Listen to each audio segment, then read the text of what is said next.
प्यारे बच्चों नमस्कार। मैं के.एन. सिंह, टीजीटी हिंदी, जवाहर नवोदय विद्यालय संत कबीर नगर। स्वागत है आपके पसंदीदा चैनल हिंदी पाठशाला में। आज के इस ई लर्निंग पठन पाठन में कक्षा 7वीं के लिए हम जो पाठ लेकर के उपस्थित हैं, इस पाठ का नाम है खान पान की बदलती तस्वीर और इस पाठ को लिखा है प्रयाग शुक्ल ने। तो प्यारे बच्चों, इस पाठ के बारे में आइए विचार करते हैं कुछ खास बातों पर। तो देखते हैं हम लोग इस पाठ से जुड़ी हुई, ये देखिए कुछ पाठ से जुड़ी हुई बातों पर हम आपसे चर्चा करना चाहेंगे। हम भारत की विविधताओं के बारे में चर्चा करेंगे। प्यारे बच्चों, भारत विविधताओं का देश है। हम अलग अलग राज्य, अलग अलग प्रांतों, अलग अलग क्षेत्रों में बटे हैं और ये विविधता भारत की खूबसूरती है। वेशभूषा, अलग अलग क्षेत्रों की अलग अलग पहनावा, कोई दाढ़ी रखता है, कोई चंदन लगाता, कोई तिलक लगाता, अलग अलग मजहब के लोग, कहीं धोती कुर्ता, कहीं लुंगी, कहीं अलग अलग लिबास, रहन सहन, खान पान में विविधता आप देखते होंगे, रीति रिवाज परंपराओं का अलग अलग क्षेत्रों में पालन, अलग अलग क्षेत्रों की, कश्मीर में अलग, कन्याकुमारी में अलग, गुजरात में अलग, अरुणाचल में अलग, उत्तर भारत, दक्षिण भारत, अनेक राज्यों, ये भारत की खूबसूरती है। तीज त्यौहार भी हमें अलग अलग क्षेत्रों में अलग अलग रूप रंग, लोगों के शकल और रूप रंग से भी हम इस विविधता को पहचानते हैं। प्यारे बच्चों, महात्मा गांधी ने कहा था कि भारत विविधताओं का देश है और ये विविधता भारत की खूबसूरती है। जिस प्रकार अलग अलग रंग के फूल एक साथ मिलकर के एक बगीचे की सुंदरता को बढ़ाते हैं, उसी तरह विविध जातियां, विविध धर्म, विविध संप्रदाय, विविध समुदाय, विविध वेशभूषा, विविध भाषा के लोग एक साथ मिलकर इस भारत देश की खूबसूरती को बढ़ाते हैं। आज हम एक विविधता के बारे में आपसे चर्चा करेंगे और वह है खान पान, क्योंकि इस पाठ का नाम है खान पान की बदलती तस्वीर। तो प्यारे बच्चों, जब पाठ का नाम ही तस्वीर है तो आइए हम कुछ विविधताओं पर आज नजर डालते हैं। तो एक देखिए, अब ये आप देख सकते हैं कुछ खान पान की चीज़ें आपके लिए मैं लेकर के उपस्थित हुआ हूँ। ये दक्षिण भारतीय व्यंजन है, आप देख रहे हैं। इस सब खान पान से आप अवगत होंगे, मुझे पता है, क्योंकि ये चीज़ें कहीं है तो दक्षिण भारत की मूल रूप से। देख रहे हैं, डोसा है, ये सांभर है, ये चटनी है, इधर देखिए ये इडली है, और भी तरह तरह की चीज़ें, रसम, बड़ा, ये सब जो चीज़ें हैं, हम कुछ व्यंजन आपके लिए लेकर के आए। अब सवाल है कि ये विविधता जो है इस देश की खूबसूरती है, लेकिन जब भी इडली, डोसा, इस सब चीज़ों का नाम लिया जाएगा, बड़ा, रसम, तो उत्तपम, उपमा, तो दक्षिण भारत हमें स्वाभाविक रूप से हमारे मानस पटल पर छा जाएगा। आइए कुछ और व्यंजनों की बात करते हैं।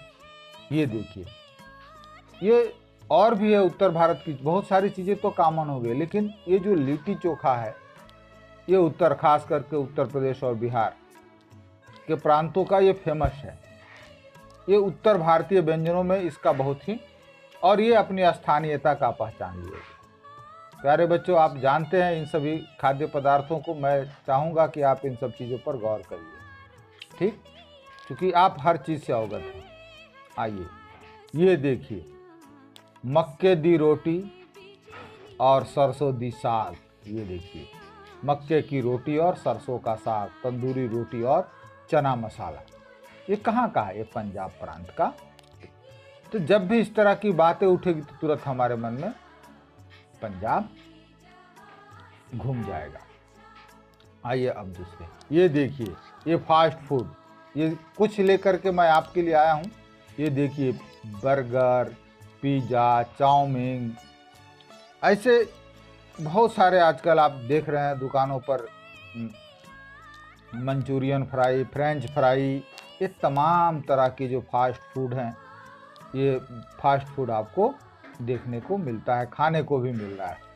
तो प्यारे बच्चों, ये सब चीज़ों को देखिए, ये सब विविधता है खाने की, ये खूबसूरती है जो कहीं किसी खास जगह के लिए, अब नाम तो इनका जगह के ऊपर ही रखा गया, क्योंकि जब भी आप इसको बोलेंगे तो चाइनीज फूड बोलेंगे। इसी तरह से आइए कुछ और खाद्य पदार्थों पर देखिए। ये देखिए, गुजरात का ढोकला, खाखरा, फाफड़ा। जब भी ढोकले की नाम आएगी तो सीधे हमको क्या याद आएगा? ये गुजरात याद आएगा।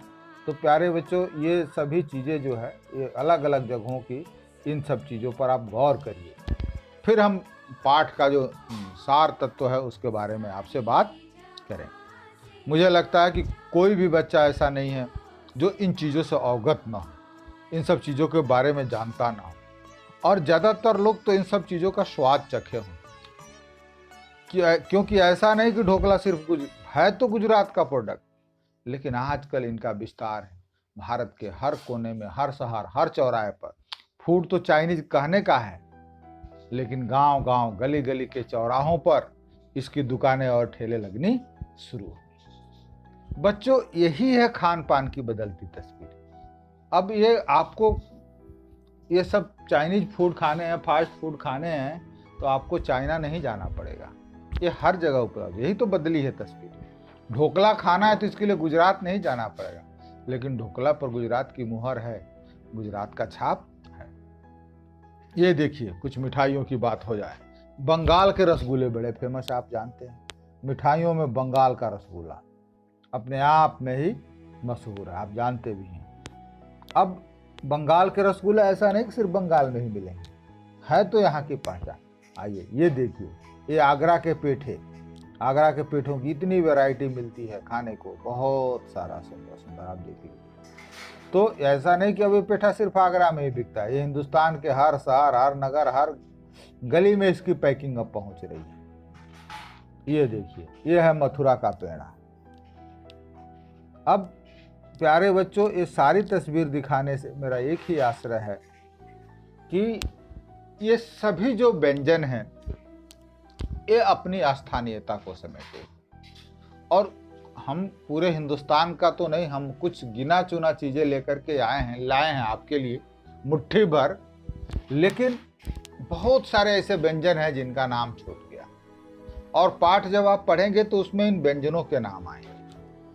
अब ये सब दिखाने का एक ही पर्पस था आपको कि ये जो व्यंजन है, एक समय था जब ये स्थानीयता के नाम पर उसी जगह उपलब्ध होते थे जहां इसका प्रोडक्शन होता था, जहां इसको तैयार किया जाता था। लेकिन पाठ का नाम है खान पान की बदलती तस्वीर। यानी कोई भी जो खाद्य पदार्थ है जिनका नाम मैंने आप लोग को गिनाया, ये सब चीजें, ये उस जगह पर नहीं, बल्कि आप यह कह सकते हैं कि हिंदुस्तान के हर जगह पर, हर गली, हर चौराहे पर अब ये सारी चीजें बड़ी ही सुगमता, सुलभता से उपलब्ध है। तो यही तस्वीर बदली, इस पूरे पाठ में यही चीजें हैं कि खान पान की जो ये चीजें हैं, ये इसी रूप में परिवर्तन आया है, यही बदलती हुई तस्वीर है। इसको हम क्या कहते हैं? इसको हम यह कहते हैं कि खान पान की मिश्रित संस्कृति। मिश्रित संस्कृति का मतलब होता है कि उत्तर भारत में जो उत्तर भारत का खाद्य पदार्थ, उसके अलावा भी दक्षिण भारतीय व्यंजन, चाइनीज फूड, गुजरात का ढोकला, इडली, सांभर, डोसा, सब कुछ सब जगह मिल रहा है। अब प्यारे बच्चों, यही मूल है इस पाठ का। आप अगर ये चीजें समझ गए तो यही खान पान की मिश्रित संस्कृति है। इस पाठ में आया है कि खान पान की मिश्रित संस्कृति क्या है। तो खान पान में जो बदलाव आया है, इसी को खान पान की मिश्रित संस्कृति कहा गया है। यानी अब आप इसको इस तरह से समझें कि कोई भी जो वस्तु है किसी जगह विशेष की विशेषता को नहीं समेटी है, बल्कि ये खान पान की जो चीज़ें हैं हिंदुस्तान के हर शहर में, हर जगह अपना साम्राज्य स्थापित कर चुकी है। और हर आदमी, उत्तर भारत का आदमी है, वो दक्षिण भारतीय व्यंजनों को बड़ी चाव से पसंद कर रहा है। अब ये हुआ क्यों ऐसा? इसके पीछे जो कारण दिया गया है, सबसे बड़ा कारण इसका है माइग्रेशन, प्रव्रजन। अर्थात आप जानते हैं कि हम ग्लोबलाइजेशन में, वैश्वीकरण में, रोजी रोटी की तलाश में, विभिन्न मुद्दों की तलाश में, रोजी रोजगार की तलाश में हम यहाँ से वहाँ, इस शहर से उस शहर घूम रहे हैं।